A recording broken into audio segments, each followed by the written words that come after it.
Welcome back, True Seeker. Saturday, November 29th, 2025. One of the top headlines tonight.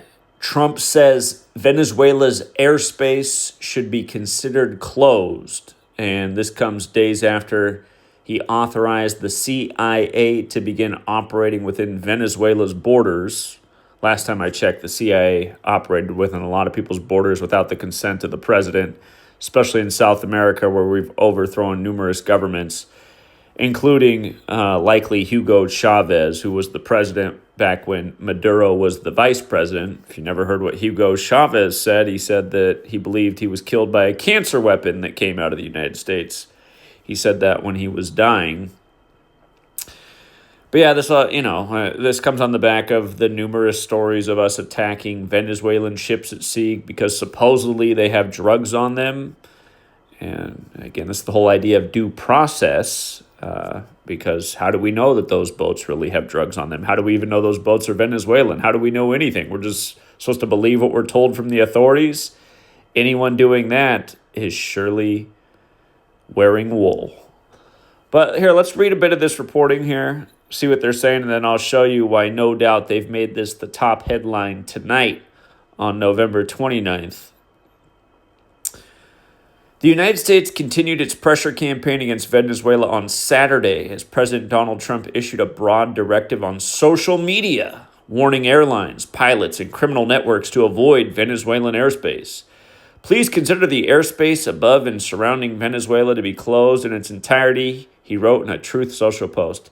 It's funny to think when Team America World Police came out, the comedy bit by the South Park creators, the chump was still just the apprentice.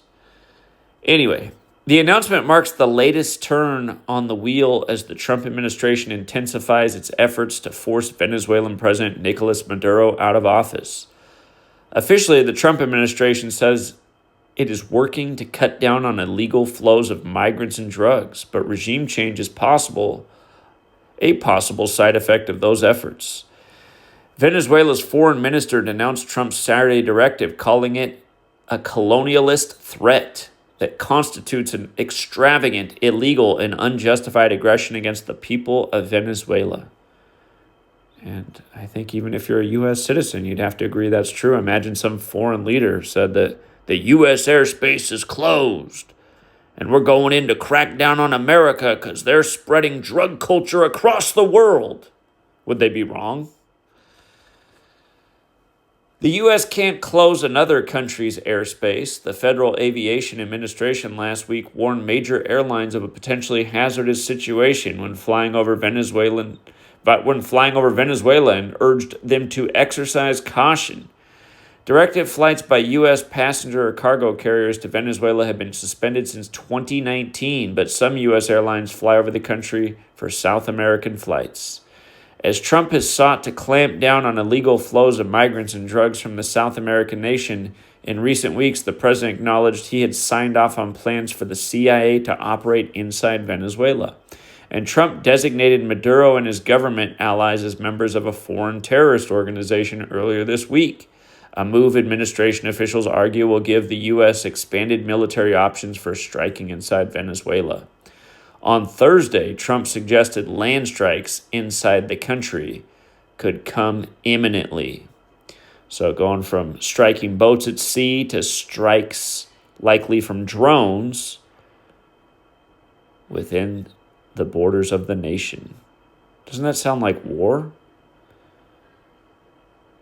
In recent weeks, you've been working to deter Venezuelan drug traffickers, of which there are many. Of course, there aren't too many coming in by sea anymore, Trump told service members during a Thanksgiving call. You probably noticed that people aren't wanting to be delivering by sea, and we'll be starting to stop them by land also, the president continued. The land is easier, but that's going to start very soon. Republican Senator Lindsey Graham on Saturday applauded the president's suggestion that U.S. land action in Venezuela would start soon. Yeah, Lindsey Graham, one of those guys that would never fight himself, but is always a major war hawk. I very much appreciate and respect the determination by President Trump to deal with the drug caliphate countries that inhabit our backyard, chief among them Venezuela, the South Carolina Republican said in a statement provided to CNN. The U.S. military has amassed more than a dozen warships and 15,000 troops in the region as part of what the Pentagon has branded Operation Southern Spear.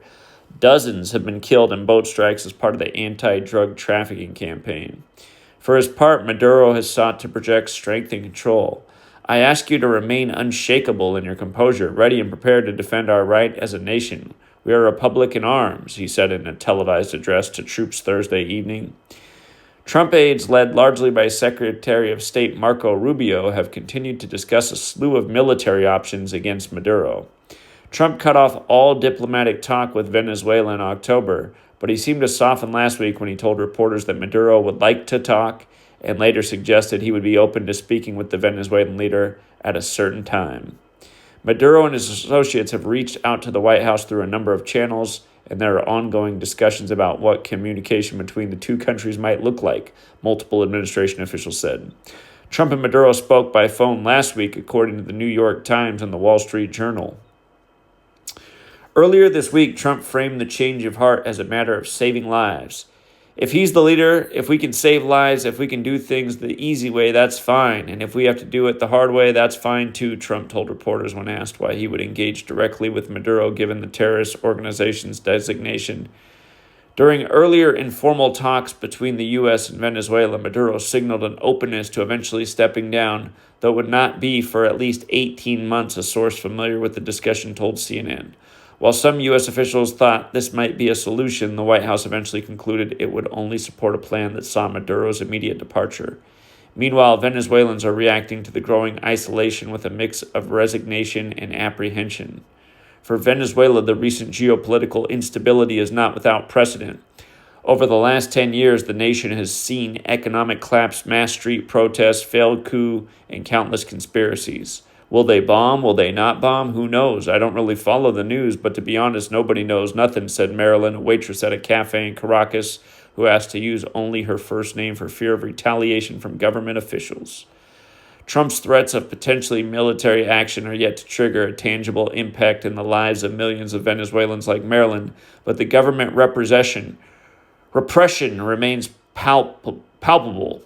At least 54 people were detained for expressing dissent in October alone, according to the human rights group Provea. Some arrested simply for sharing anti-Maduro messages on WhatsApp.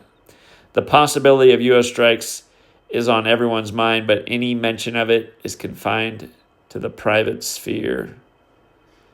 In public, life carries on as usual, with Christmas carols and Black Friday announcements blending with Maduro's almost daily appearances on television. On Monday, Maduro said publicly that no matter what the United States does, they will not be able to defeat Venezuela, claiming the South American country is invincible.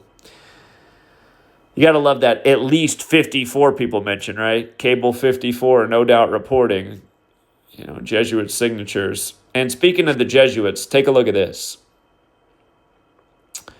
Maduro, his birthday just passed, November 23rd, turned 63 years old. Watch out, that's a fateful number. Notice he assumed office on April 19th in 2013. That's the day in history that Ignatius of Loyola, the leader of the Cable 54, became the first superior general for the Jesuits. Again, Jesuit order equals 54. Their signature, 54. And Hugo Chavez is who he replaced. Hugo Chavez died shortly before that on March 5th. So, from April 19th, from that anniversary, until November 29th, today, the day that CNN's making a big deal about this, and Trump making his remarks about, we might start with the land strikes. We're shutting down the airspace. We're putting the pressure on Maduro. Look at, why did it go away? That's weird. Hold on, let me copy and paste his full name again. His full name equals 224. And the other thing that equals 224 besides his name, since it's 224 days after the anniversary of him taking office, Get this back in here. See how his full name is 224? Look at the 235 too, because the formal title of the Jesuits is the Society of Jesus. And oops, oh boy, autocorrect is killing me here.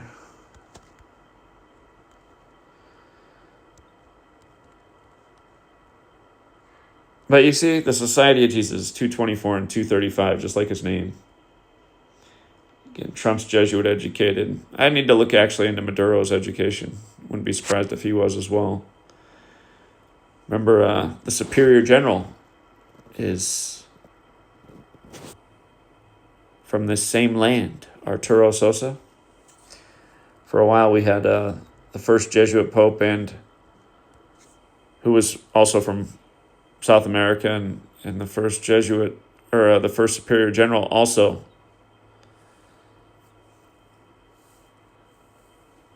from Venezuela.